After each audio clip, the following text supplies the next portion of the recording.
In 1939, The Wizard of Oz, the film The Wizard of Oz, was released. And it's an iconic movie, and in it are iconic costumes. Now, I looked up the word iconic because you're going to hear it several times, and that word is used a lot to describe a lot of different things, but it's appropriate in this case. Iconic, relating to or of the nature of an icon, regarded as a representative symbol or as worthy of great respect and reverence.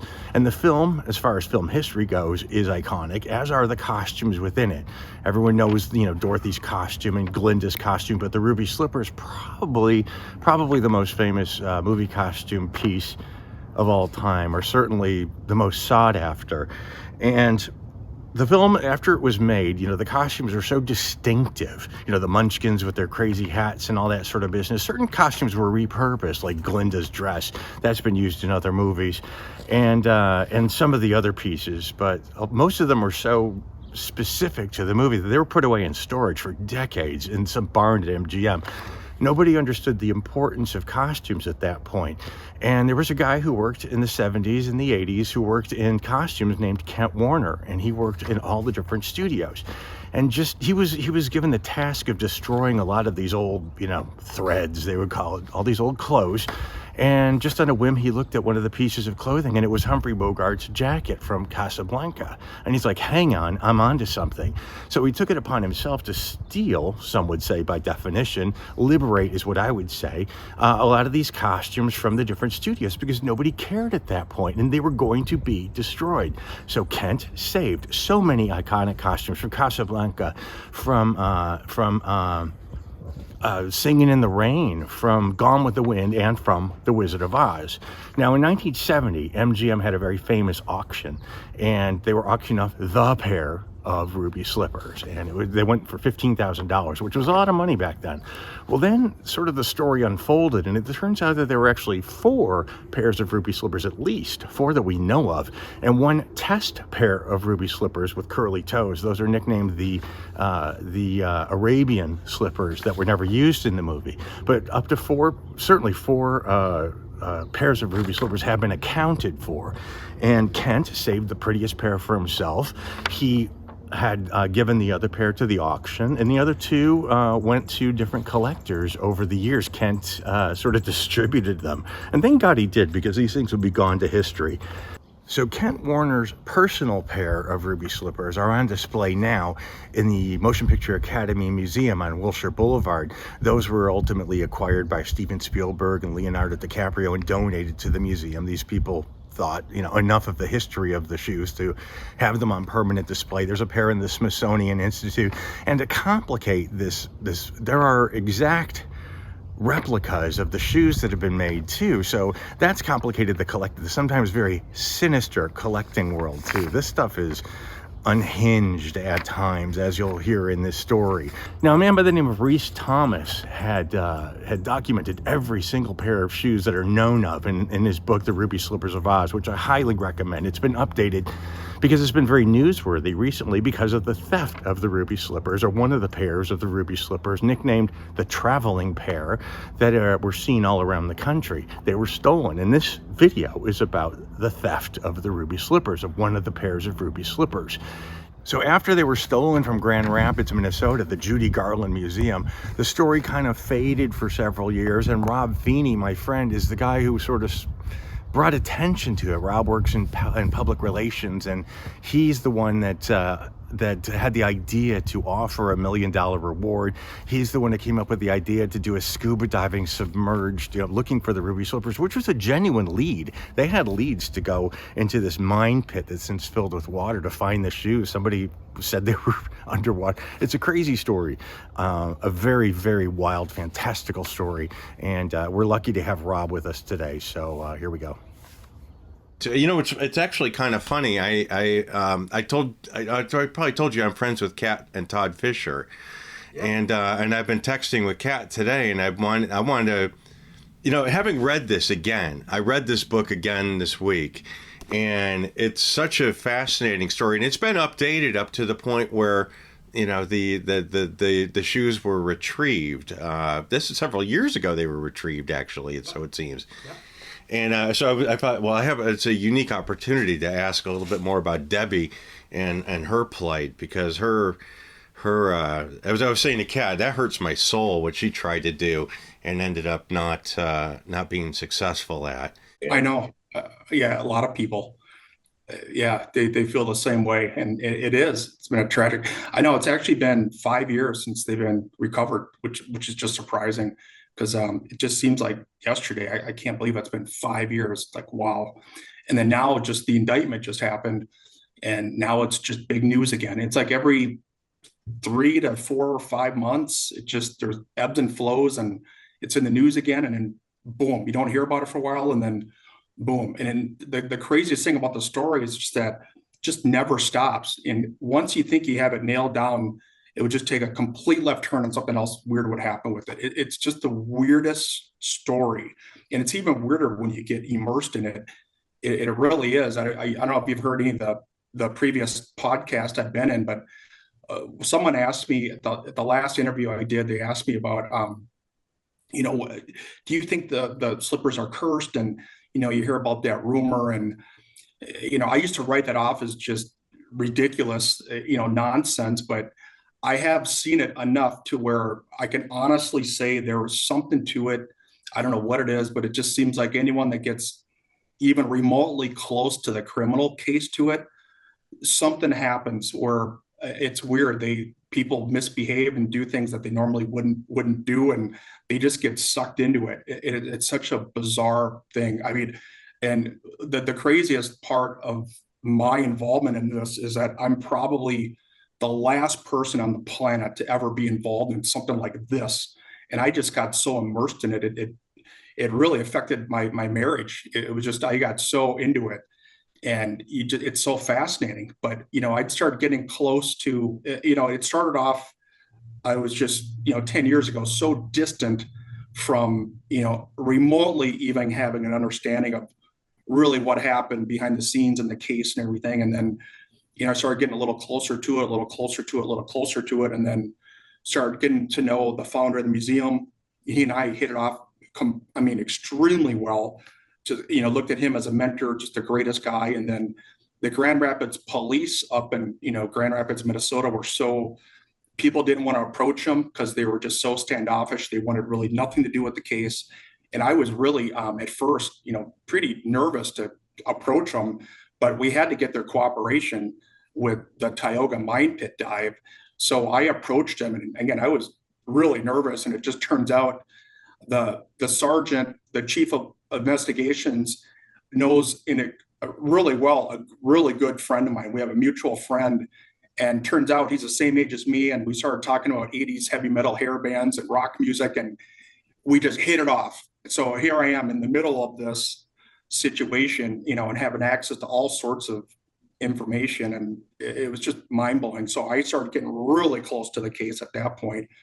And then the founder of the museum asked me for some ideas about, and again, if I go off a tangent, just refocus me, but there's just so much to this. I don't know exactly what you want me to cover. Right. You're a memorabilia collector. So very much so. This story, like you said, the shoes, it's funny, Reese Thomas in his book kept commenting about how the shoes have a power, and it's I think a lot of it's based on fanaticism, because people are unhinged. You know how memorabilia collectors can be.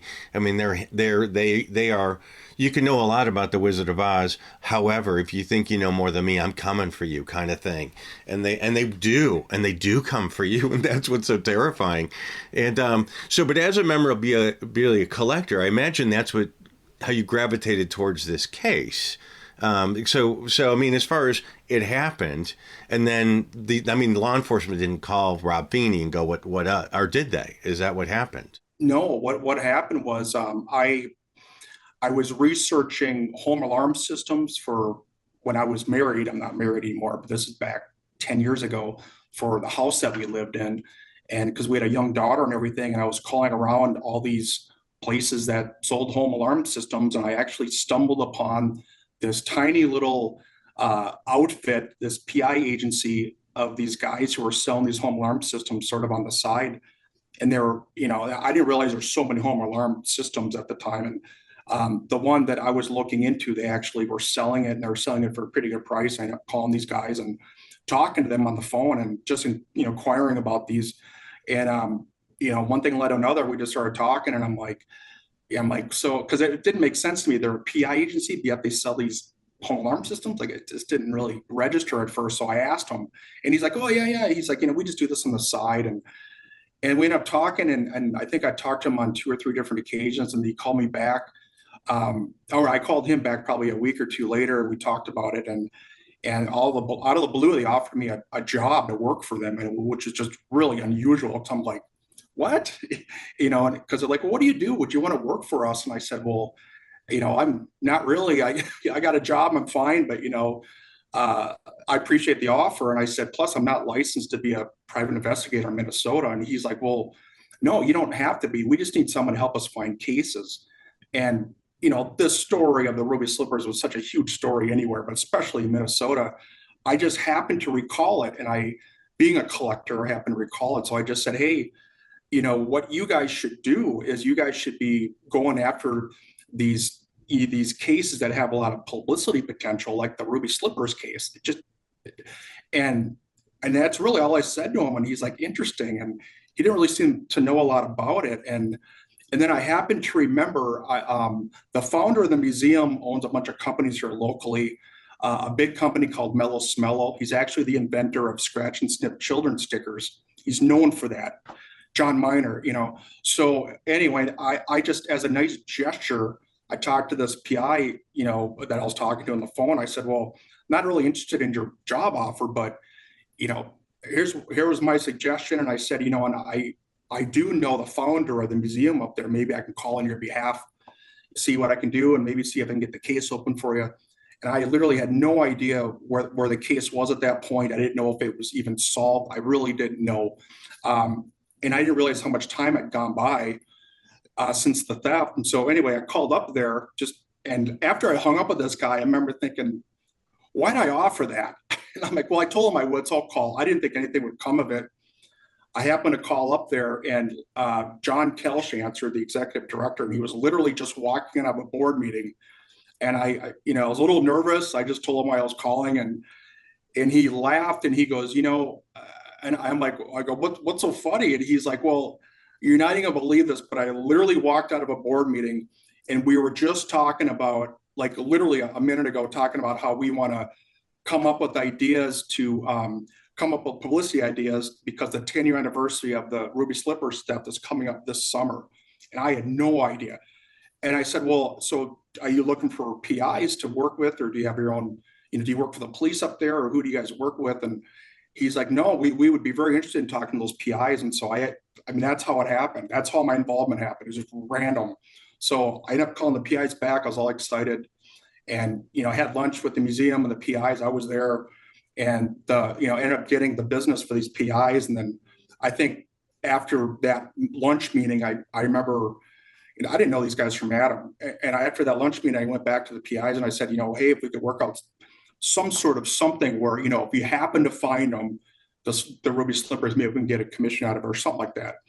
And so, and they agreed and whatever. And I stayed in touch with them. I stayed in touch with John Miner. And then, and again, I hate to say this, but I'll just tell you the truth behind the story. The PIs, after about, 4 to 5 months later, I was staying in touch with the museum founder, John, about once a week. And he had told me, calls me up one day, and he's like, Rob, I don't know what to think of these guys. They haven't really produced anything. And they're, it was my understanding that they were. And I'm like, well, what do you mean? He's like, well, I paid them a bunch of money. They haven't really produced any leads. They didn't even give me a receipt. I haven't heard from them. And he's like, how do you know these guys? And I just told him, I'm like, I really don't. I just happened to call up there looking for home alarm systems, and this one thing led to another. Yeah. So anyway, that's how it started. And so, and he asked me, he's like, what do you think I should do with these PIs? And I said, well, I can make that decision for you, but if they're not producing for you, maybe you might want to look to work with someone else. I said, that's your call. So he ended up, he ended up kind of terminating that relationship. And then, about a week later, he was really happy that I, was staying in touch with him, and I was honest with him about it. And he's like, I just want to let you know, he just gave me an update what he did. That was completely his call. And then he said, I still want to talk to you about some ideas about how to get some publicity for the 10-year anniversary of the theft. Do you have any ideas? And I said, well, yeah, I threw out there one of the ideas that there was always this huge rumor that the slippers were thrown into this big mine pit called the Tioga Mine Pit. And we knew the police never searched it. That's a body of water, isn't it? I mean, when you say it's a mine pit, how would you define that? A mine pit? A mine pit. Yeah, it's basically, so up in Grand Rapids, Minnesota, picture the movie Fargo. So way up north, in the middle of nowhere, back in the 1950s, iron ore was the big mineral up there. So they got these really deep mine pits where they used to mine, for this iron ore. In fact, about, I don't know if it's 100%, but most of the weapons used in World War II were actually used from the steel from the iron ore mine pits up in Grand Rapids, Minnesota. A lot of people don't know that, but they were shut down in the 50s, and then over time they just filled up with water, and they became very popular party spots. So and they're beautiful. They're really deep, and they lack hydrogen, so they're super blue. But there's one about, I don't know, a few miles away from the museum, and there was always a rumor that whoever stole the ruby slippers had thrown them in this mine pit and put them in some sort of a Tupperware box or something.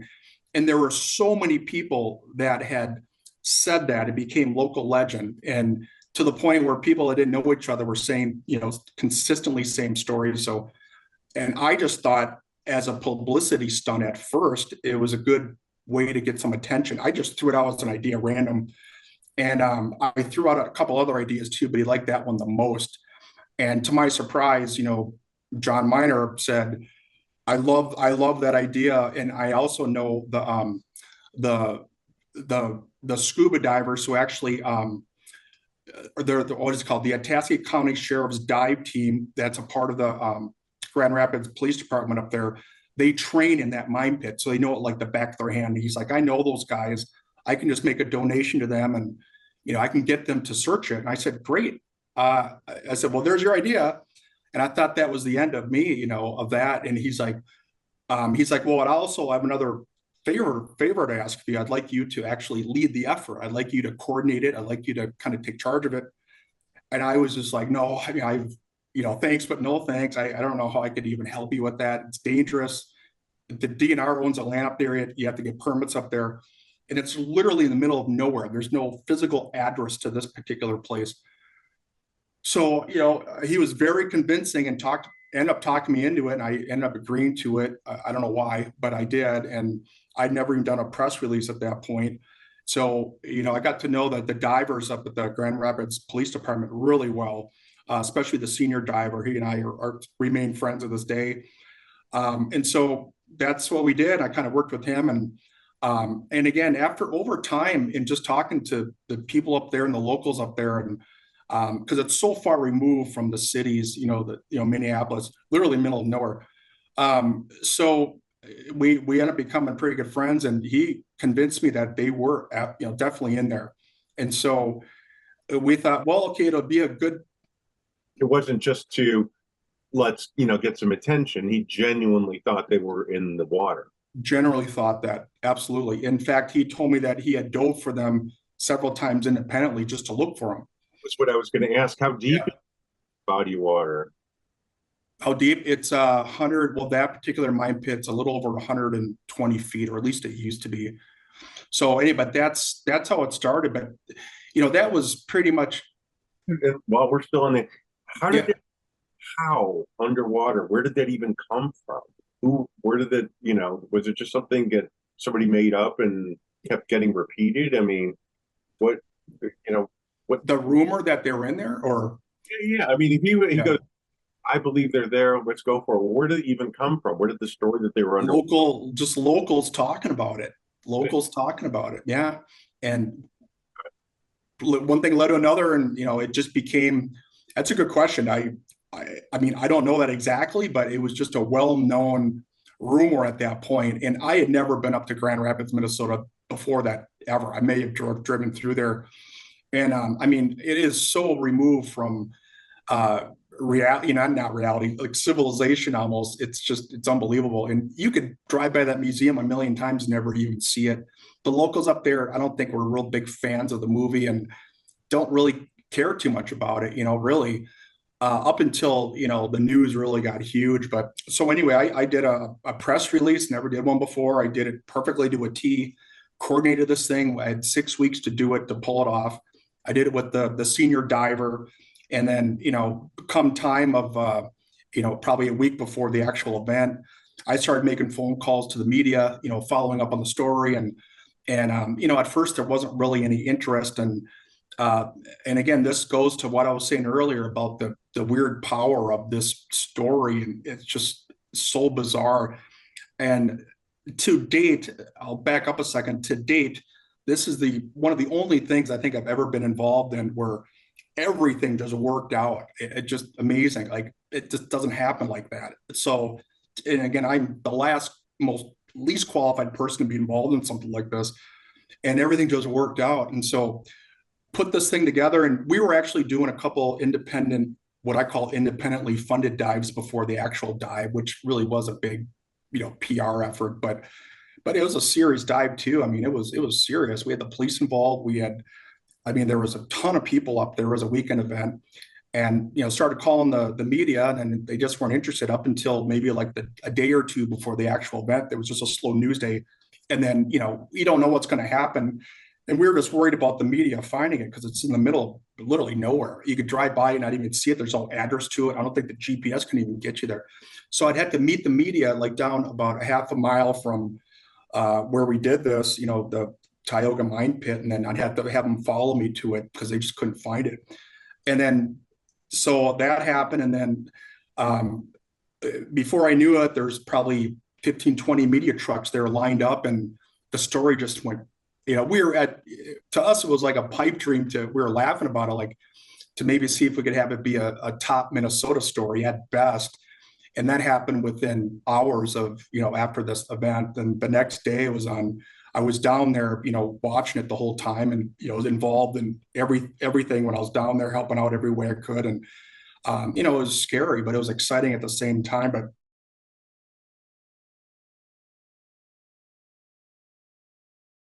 well, today we are making the first public attempt to do a public scuba dive for the stolen ruby slippers that were stolen from the Judy Garland Museum in 2005. One of 4 pairs known to exist, actually screened use in the film Wizard of Oz. And there's been rumors that have been floating around the town of Grand Rapids, Minnesota here, that they may have been discarded in this mine pit, which is called the Tioga Mine Pit. So we have the Itasca County Sheriff's dive team, who are a group of just wonderful gentlemen who volunteer their time to dive. Typically, they don't do anything like this publicly. Working with the media, they do dives for bodies, typically for recoveries, for emergencies and such.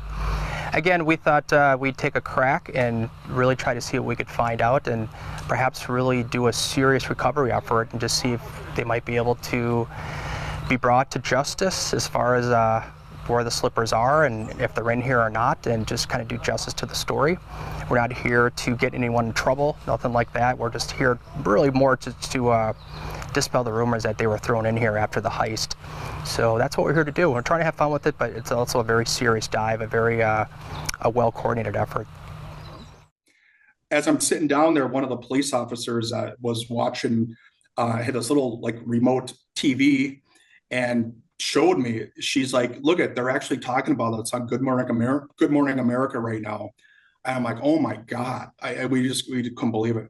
But they did a hardcore search in there, and again, never found them, obviously.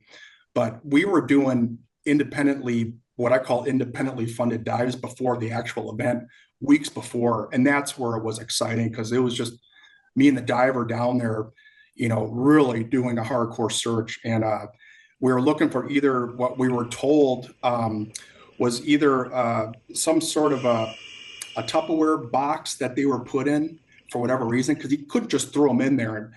And I did a bunch of field tests too, to test to see if these things would actually float or sink. I mean, I had it down to a science what these things were made of, the ruby slippers and everything. And I actually called, I got so into it. I ended up calling this world-renowned, chemist to see, what kind of condition these slippers would be in if they were exposed to water over time. And we determined that that probably the bows would be the only things that would have probably been intact enough to be able to see them because of there were glass particles in there.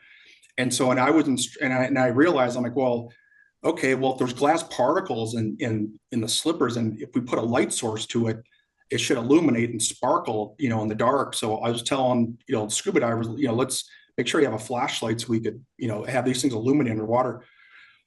It was just crazy. And then the week before the actual event, we're also told that they were also possibly in a bag. And I kid you not, one of the dives that we did, me and the diver, and I won't mention his name, he found a bag with a bunch of slits in it, and there was a coffee can in the bag too. And we were also told that they could have been thrown or placed in a coffee can of some sort with a lid on it, and then put in a bag. And then so we actually found this bag that it looked like it could have easily been down there for 10 years because the theft was 10 years earlier when this was going on. And then, but there was a bunch of slits and cuts in the bag, like shards of glass or something. And so, we were excited. We pulled the thing out of the water and we looked in there, and there were little red remnants of something in there. And we honestly thought we had it. We were like, we were freaking out. No one's ever heard that story before. I took pictures of it. It was nuts. And so, we thought we really had it there for a couple of days. We were just freaking out. So anyway, but the day of the event, it was just insane. The police got a lot of tips, a lot of leads, and it was a lot of fun. We were having fun with it, but it was pretty serious stuff. And it's like dredging for bodies almost when you're like that. It's such a somber, when you're doing that you can't see what's down. No, that would be bizarre. It's like Psycho when they pull that water out, the car from underwater. I'll tell you a story no one knows about. Anyone that was down there would remember this story. I am not even kidding you. You can't make this stuff up, right? So you might as well just be 100% honest about it. But and that's the thing too with all of us involved. Me, the police sergeant, John Miner, the divers, just great guys. And we were just all on the same page about, the honesty of the story. And that was the big push, especially for me, because it's like there was so much speculation around what really happened. We're like, okay, if we're going to put effort into this, let's really do what we can to get the honest story out. We're so adamant about that. How did So how did the FBI become involved then? At that point you were working with local law enforcement, weren't you? Yeah, the local law enforcement, which at first, if you watch any of the documentaries on the slippers, there's no secret they just were tired of the story. They didn't want to deal with it. It was sort of a necessary evil for them to continue pursuing it and investigating it, and they were very diligent about it. And I know they got a pretty bad rap in the beginning that, they dropped the ball, the prime suspect got away. And, but, I just don't think they were really trained to do much with that. It's a small police department. I think of 2 at the time they were stolen. And so, not really trained to do art crimes. And so, but I don't know, one thing led to another. And I think there was so much news in media that the police just couldn't ignore it up there. But so the FBI didn't come into it till way later. In fact, they wanted nothing to do with it at first. And I had actually registered the case with the FBI on behalf of the museum because they either had not fully completed it or had never done it. And I had called the FBI and asked them on 2 or 3 different occasions, one of the FBI agents about, to have them take a look at this case, beg them, like, you guys got to look at this case. You got to look into this case. There's something to it. It's so much time has gone by. We know most likely, logically, people have been talking about it. I think you guys have a really good high likelihood of solving this if you look into it. And they just wanted nothing to do with it. And legitimately, they said that the real reason was because the statute of limitations had expired. So sorry, there's a train going by. So I don't know if you can hear that. So that was the reason they always gave me. They just said, and it made sense, hey, the statute of limitations has expired.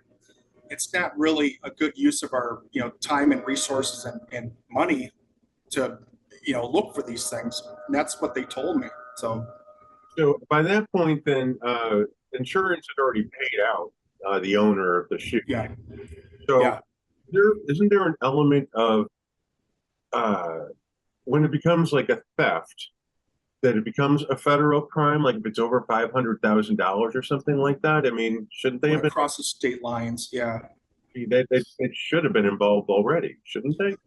You would think, yeah, but they weren't. And why that is, I don't know. But yeah, but they really didn't want anything to do with it at first. And then up until, the recovery was made really on behalf of, the Grand Rapids Police, I don't get enough credit for what they did. I mean, really, they should get so much more credit than they do. The extortion attempt and everything that happened at that time, they handled that perfectly. They're the ones that had the idea to set up the sting operation. But they had to tell the FBI about it. And that's when the FBI came in and just, once they were recovered, the FBI just sort of just took it over and kind of just said, hey, we've been working on this thing since day one, so, but, and again, they were, I don't want to say anything bad about. So the dive was unsuccessful. We know that to be true. Right. And then, so up until from that point, from the dive becoming unsuccessful to the point where, was there any other significant development before they were actually? Yeah. Oh yeah. Yeah. Well, again, one thing we didn't talk about is, the follow-up to the dive was, John Miner, the Judy Garland Museum founder, he and I were really close at the time. We talked literally every day, talked to the police sergeant every day. Based on the success of the scuba dive effort and that campaign, he had asked me about 6 weeks later, once the news kind of started dying down, if I had any other ideas. And again, I just threw out one idea. I thought, well, yeah, maybe we should do a reward, get people talking, do like $1 million reward. And again, I just threw it out there and he's like, I love the idea, Rob, let's do it. And he's like, how do you suggest we do this? And I'm just kind of throwing it out like, like I knew exactly what I was doing. And it was just an idea. I just ran with it. And I just said, well, let's do it at the scene of the crime, right there where they were stolen. Let's do a press conference. Let's invite the local media. I'll do another press release and I'll do the announcement. And he's like, okay, let's do it. For sure, let's do it. And again, he thought it'd be a great PR. Well, thank you everyone for coming, and we are here today to make a big announcement. We're very excited about it. But first of all, we'd like to thank the Grand Rapids, Minnesota, not Michigan, Police Department for their cooperation and continued support of our efforts of trying to recover the ruby slippers. My role here today is more of a media consultant for the benefactor. And we also like to thank the Itasca County Sheriff's dive team and search and rescue team, as well as the city of Grand Rapids, Minnesota, the Judy Garland Museum as well, and just the overall public for the continued support, as well as the media support. And today we are very, very pleased to announce that a reward has just been offered for $1 million to aid in the process and speeding up the process of having the perpetrators either come forward, or someone that knows the perpetrators to come forward with relevant, incredible new information in regards to the investigation, which is an ongoing investigation. It's still an open criminal investigation. So most specifically, we'd like to thank Mr. Andy Morgan, who's the lead investigator of the Grand Rapids Police Department, and also Sergeant Bob Stein as well. This particular reward has been put up by someone in Arizona who is a very, very big Wizard of Oz fan. I can't give any more details beyond that. There are 3 stipulations with the $1 million reward to be honored. And number 1, someone has to come forward and provide the exact location of where the slippers are.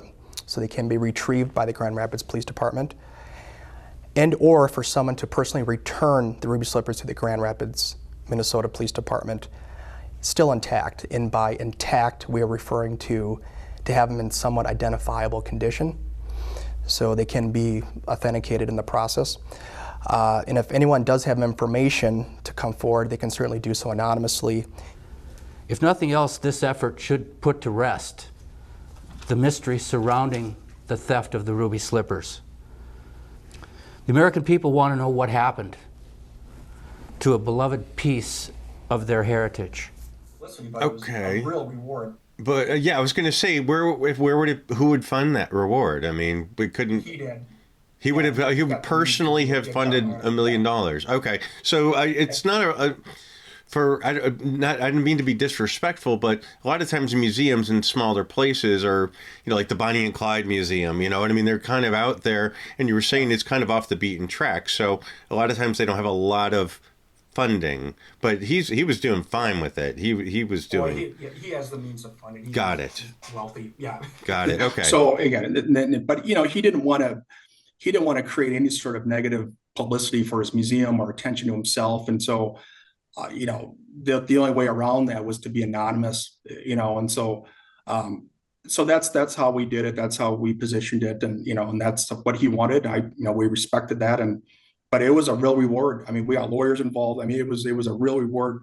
He would have paid it out. I mean, absolutely paid it out at the time. And so, and again, you don't know what's going to happen when you do these, PR campaigns and these press conferences. And, we were just hoping that the media would continue to be cooperative. They were always just so great throughout this whole process. And then we set it all up, and I ended up doing the $1 million reward announcement, and still not knowing what was going to happen. I thought it was a great idea. I mean, it's going to get a lot of attention. $1 million is enough to get people talking, which is what we wanted. And then at that point, the floodgates started, and this story just went global crazy. And I was getting so many calls, I couldn't even keep up with it. So me and John about the reward. So, and again, so a lot of the calls, they were coming to me either from journalists wanting to interview me or John Kelch or John Miner, to people with tips that you can imagine. To it was scary. It was fun for a while, then it got really scary. But the very first call I got was some lady from Oklahoma, and she's like, I got him. I'm like, you got what? She's like, the slippers. I'm at a yard sale and I got them. I'm like, well, really? I'm like, well, take a picture and show me and send it to me. And it turned out to be a replica pair. We got tons of calls from people with replica pairs. The high-end ones look almost identical. And so, but that's where it started. The story was so big, and we were tracking it. And the thing is, the story, because it just breaks down. It's one of the few stories that breaks down all the cultural boundaries because of that message. There's no place like home, that resonates with people of all ages, all backgrounds, all cultural backgrounds. And people get it on multiple levels, and it appealed the story of the reward and the crime and the celebrity part of it and the movie and Judy Garland. I mean, it just appealed to so many different people on different levels. We knew that it would lead to the person getting indicted. I mean, it had to have. And I kept, and there were so many rumors about it back then. Well, so you were really confident. Excuse me, but you were confident that they would show up again. Because at that point it was sort of nobody knew, right? Or no one knew. Again, we were confident we would find out what happened. I can only speak for myself and in our group too, but I believe that, and I had heard from very, very credible people, believed that they were destroyed. I heard from so many people that didn't know each other that they were burned in one of the mine pits. At that point, I was so into it and had, I was working on this thing every day for hours, literally every day for years. And I just couldn't just walk away from it because I was getting so close to, what really happened. I was just so curious to know what really happened. So, and then there was one point where this would have been like in 2017, some time had gone by, and I remember the police sergeant had called me up because we'd stayed in touch, and he's like, Rob, he's like, I'd like you to come to Grand Rapids. I'd like to talk to you about something, me and one of the police investigators. But he wouldn't tell me what it was over the phone. He's like, I want you to just, come in person, just meet me, just drive up here.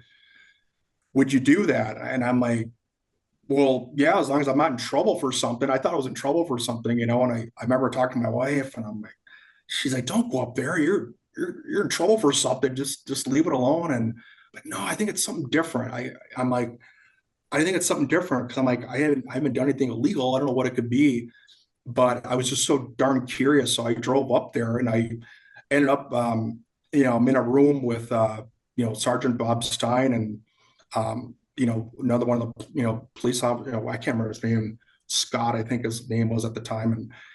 And he's asking me all these questions, and he's like, well, I'm going to show you, Rob, I want to show you a series of photos in this laptop, and I want you to tell me what you're looking at.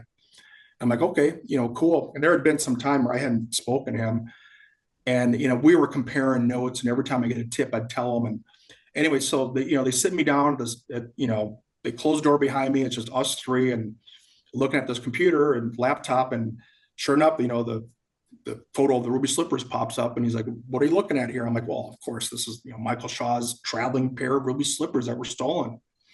And he's like, well, how do you know that? And I just went on about it. Well, going through all the cosmetic imperfections of it. And then I'm like, well, yeah. And if you could see it in the top heel there, it has Judy Garland's name on it. And I looked, I'm like, and I realized it was smeared off a little bit, like someone had, pretty much rubbed it off. And then I just paused, and I'm like, holy shit. And I look at, the police sergeant, and they look at me, and they kind of nodded, and they said, well, they were recovered. We just want you to know that. I'm like, you got to be fucking kidding me. I'm like, you're kidding me. And he's like, no. I mean, my mouth fell to the ground like a cartoon character. I just couldn't believe it. And so, and he's like, this was right. I don't know. I shouldn't say that. I don't know exactly. This is, right around the time that, the extortion attempt and all that was going on. So, but yeah, they told me that, and I was just like, wow, awesome.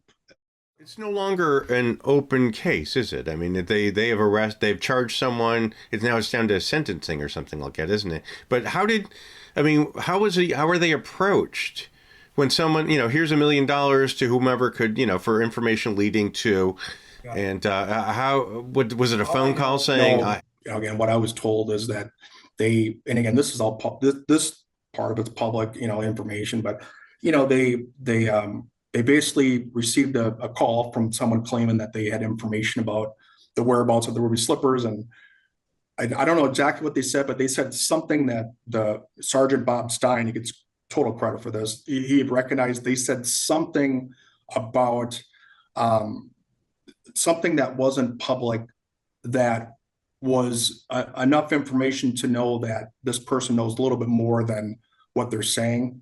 Because they had, and I don't know what that is. I really don't. I'd tell you if it was. They said something that just wasn't public, that only the police knew. And then they knew that this person, I think, has something to do with it. And so at that point, Bob Steiner, I don't want to speak, for him too much, but, he's the one that really recognized that. He's the first to recognize that. And he's like, we have to, we got to keep this guy talking. We got to keep this guy talking. And so at that point, they told the FBI, and that's when the FBI got involved. It's a guilty plea from the man who stole Judy Garland's famous ruby slippers. 76-year-old Terry Martin entered the plea today in a Duluth courtroom. The slippers were taken from the Judy Garland Museum in Grand Rapids back in 2005.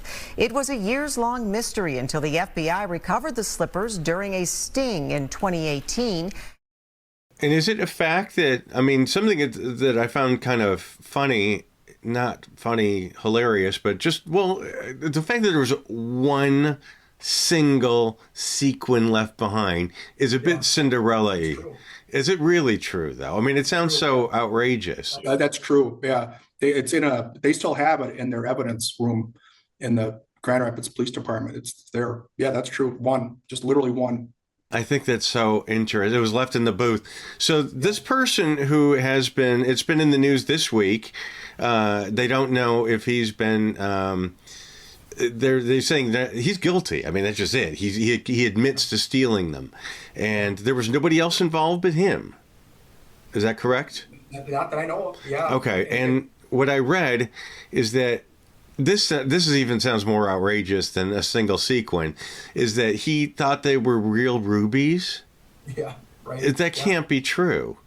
I mean, that can't be true, even if you just look at them. Not realizing the value of these things, right? Yeah. I mean, they cannot. He could not be. Looking at them, they're not real gems. You know, they're not. That's what I don't understand. Is he that stupid? And that sounds like a terrible thing for me to say, but if really. I find that hard to believe too. I don't know, but I read that just like you did, and I'm just like, that doesn't sound right either. How did he not know that? But that's what he's saying. Yeah. But you should still assume the value of these things. There has to be some value to them just being in that movie. So how he didn't know that is really baffling to me too. Good question. Yeah. That's crazy. Yeah. I've been, the saga of these things is so, as you say, they have a power, and that sounds so, I don't know, it just sounds so dramatic. But every one of these pairs, they say like Reese Thomas said, the only one of those pairs of the 4 that have been established to be legit, and the Debbie Reynolds pair, which were never used in the film, but there was only one pair pair. Yeah. Are you counting those two? Yeah, that's what I mean. There were 4 regular pairs, 4 pairs that were found, and then the Arabian slippers with the curly toes were never in the movie, but that would make them 5. And all of them are sort of tainted, except for Roberta Bowman's, who was the woman in Indiana who won them when she was, 16. No one really knows how many slippers there were actually used in the movie. Some people say, 5. Some people say 7. Some people say 10. Some people say, and again, this is all speculation, that Ken had stolen a few or took a few for himself. Whether that's true or not, I mean, I don't know, but that was told, and I was told there was a 5th pair out there. I just, and again, who knows? But I remember, when I was going, working on this thing and doing all these PR campaigns and stuff, and looking for them, and so immersed in it. So many people called me, and hardcore fans and collectors, and everyone that knows anything about the slippers I probably had spoken to and probably still know. But there was one, there's some really hardcore fans out there of this story and just so into it. And there was one, just, I don't know what to categorize him as, like uber ultra fan of Judy Garland and the ruby slippers and all that. And he swears on his life that there's a 5th pair, and he went on about his theory about that. And so whether or not that's true, I mean, who knows? There very easily could be another pair out there somewhere. Yeah, I mean, that makes sense, but I don't. Yeah, people can't. Well, I say that, but there's the other mysterious piece of memorabilia would be James Dean's car. Somebody's got to have it, but because you couldn't hold on to him, you'd explode. Because all you want to do is go, "Isn't this cool? Isn't this cool?" And or probably like you probably heard the story about the James Dean car, that it's in some parking garage, like wall or something like that. Yeah. And why would you do that? Why would you have it and do that? That's down to crooked insurance. I know a couple of people that knew him. I know one guy that actually lived with him, and I'd heard really nothing but good things about him. I never heard anything negative about him.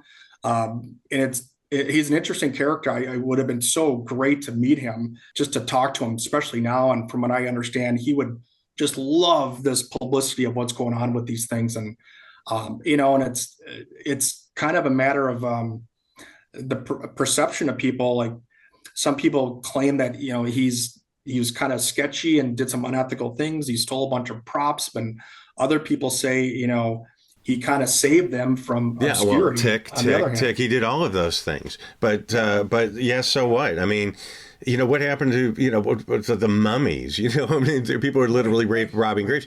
These things were, I'm going to do a profile on Kent Warner too. So, but they'll know, how important Kent Warner was, because he was a costumer with not, he was known, but not super well known. I mean, I looked up his credits, and they're not like 1,000 credits. There's like 20, but he knew the value of of costumes and memorabilia that came from films. And he was given, well, you know, he was literally given boxes of stuff to burn. And I believe the first thing he found was Bogey's trench coat from Casablanca. So, you know, good for him for doing what he did. Yeah. You know, I think he did a lot of good. I don't see him doing anything horrible at all. And thank God for him, you know, but that's too bad. You know, it's too bad he's not around, but maybe he is. Who knows? But his story is just great. And, you know, fortunately or unfortunately, no one really understood the value of these things back then, unlike now.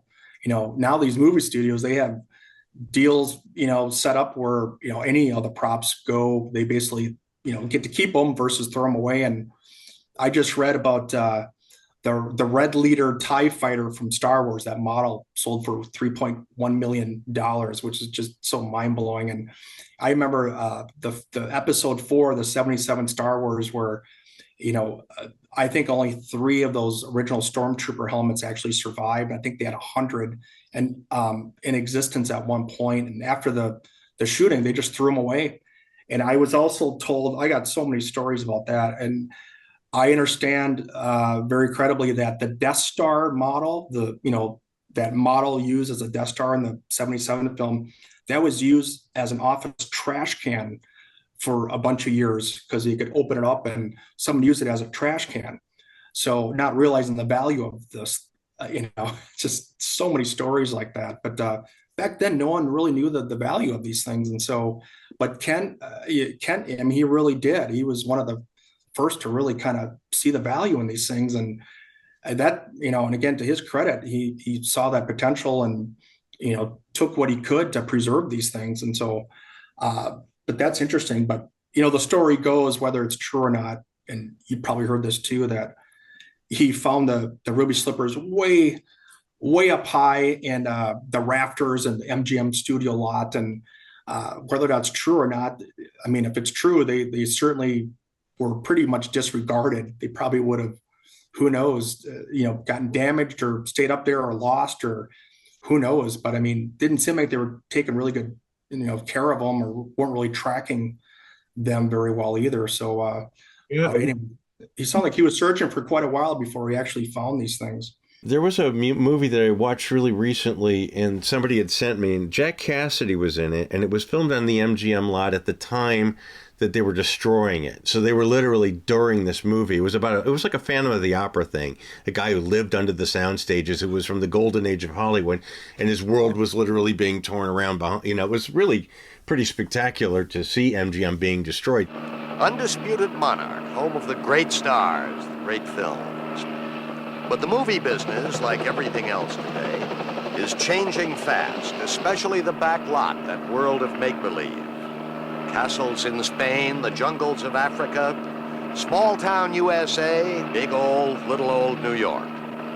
Once that was the way to make a movie, but no more.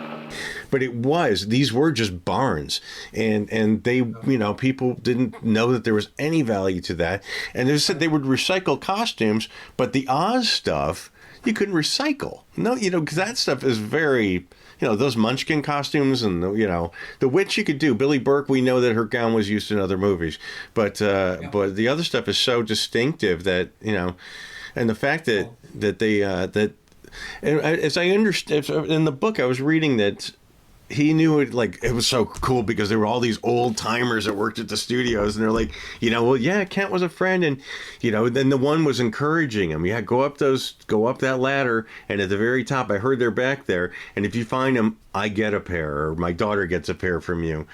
And yeah, so, you know, and then I've been to Kent's condo.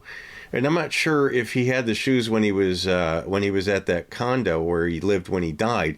But to think, because I know he put his own up for auction at that point, and those are I mean, while he was still alive, he had put up his for auction. The pair that's in the museum now, Kent Warner's pair, isn't it, at the Academy Museum? But to think that he this. Sorry, I didn't mean to interrupt you. If you remember this, so, and again, my takeaway from all of this, and to me, it's still just the whole thing is fascinating, but just the whole prop collecting piece to it, you know, that culture of collectors, you know, the real astute ones are the ones that really fascinate me. And I've noticed that the type of people that own these unbelievably, historic Hollywood movie props are probably the worst people that should be owning them. Oh yeah. And I've seen that so many times without naming names. What's even more wild about these stories is how they're such nasty people, such gross people. I mean, people just come right out and make stuff up. And there's a particular seller on eBay. My friend Scott Fortner is the guy who has the Marilyn Monroe collection, and he owns so much of Marilyn's, furs and jewelry and furniture. I mean, like real, stuff. He was friends with Anna Strasberg, and so I was at his house the other day or a couple of months ago, and he had that green top that she wore when she went to the rehearsal for Happy Birthday, Mr. President, with the glasses and the scarf on, and this, he doesn't. It's not like around his house. There's not a single Marilyn picture around his house, but he's a collector and he's a historian, and we actually talk about particular sellers on eBay who you can.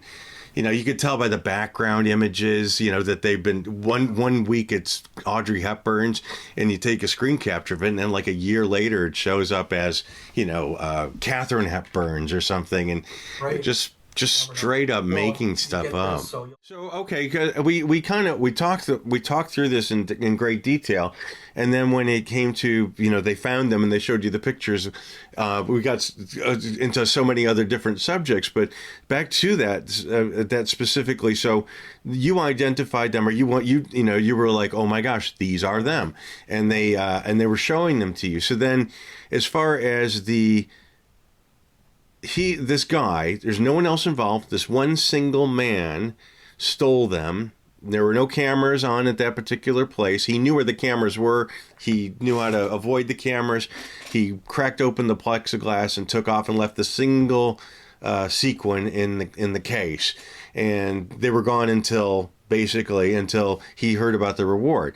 He reached out to, I imagine, the owner of the museum and said, I have these, let's meet. And we don't really know what was discussed, but they met somewhere.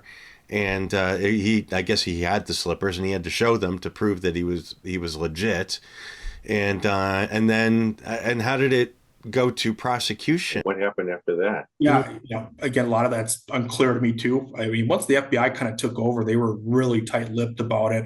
I know that, for the sting operation, the Grand Rapids police had sort of kicked that off initially. And I know that, it was done in Minneapolis. I know that the sting operation was done in Minneapolis, and they had pretty much, they pretty much set up a fake coffee shop basically. And that's kind of where they did it. And they didn't know what to expect. And so from what I understand, they had cops and agents, all over the place. They had people that were, cops or FBI posing as employees.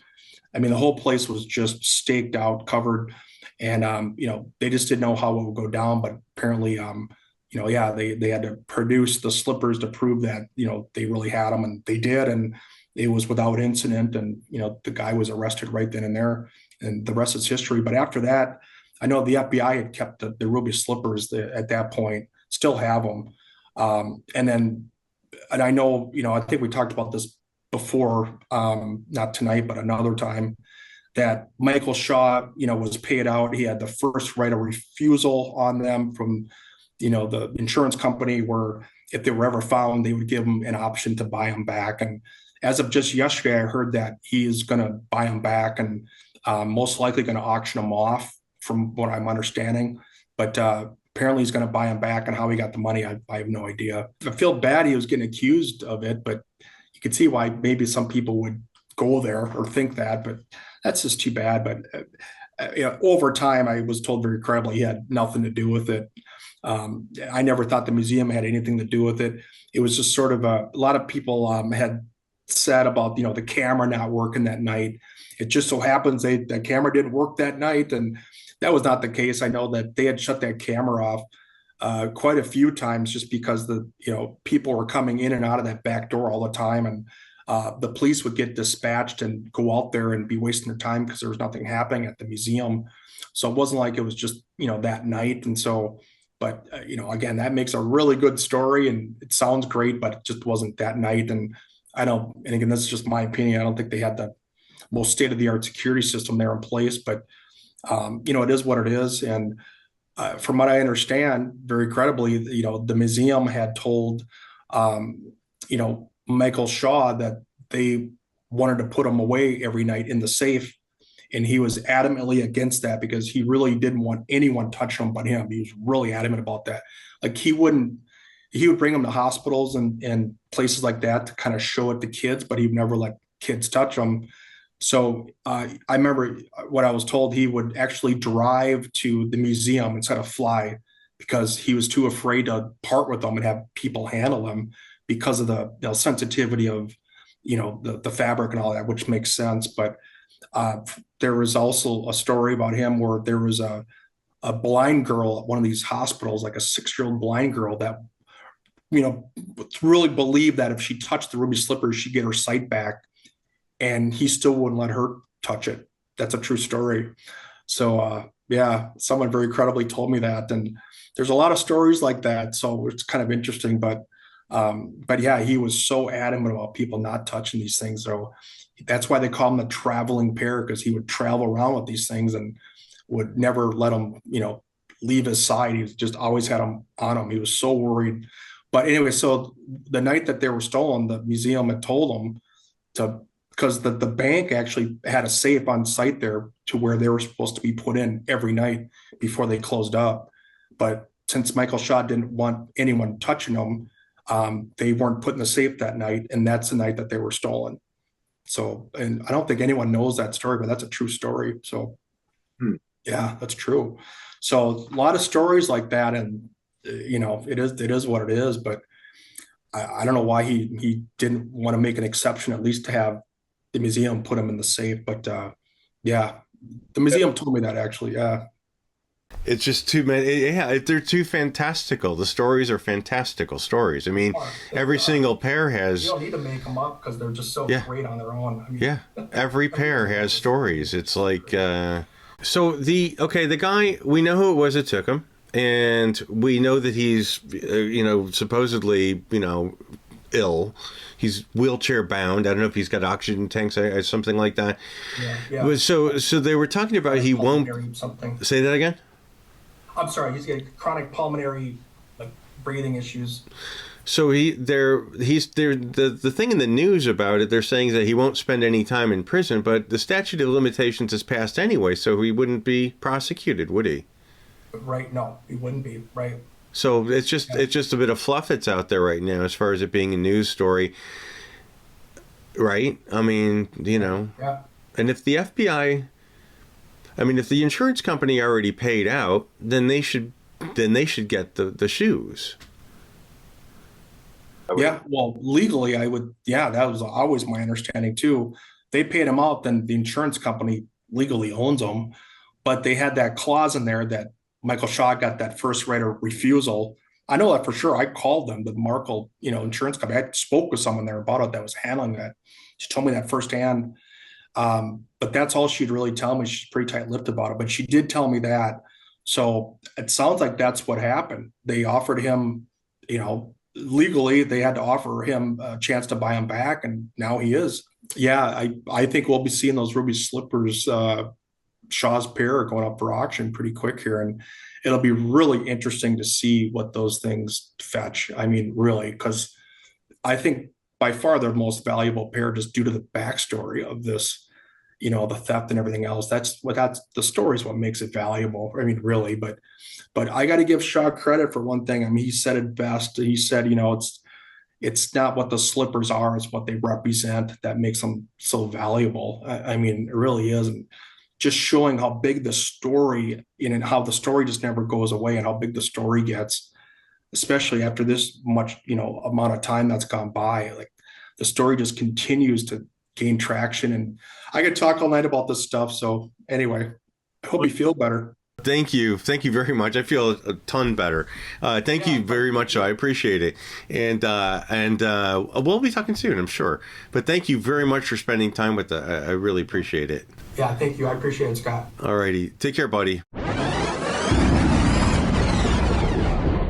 heard me.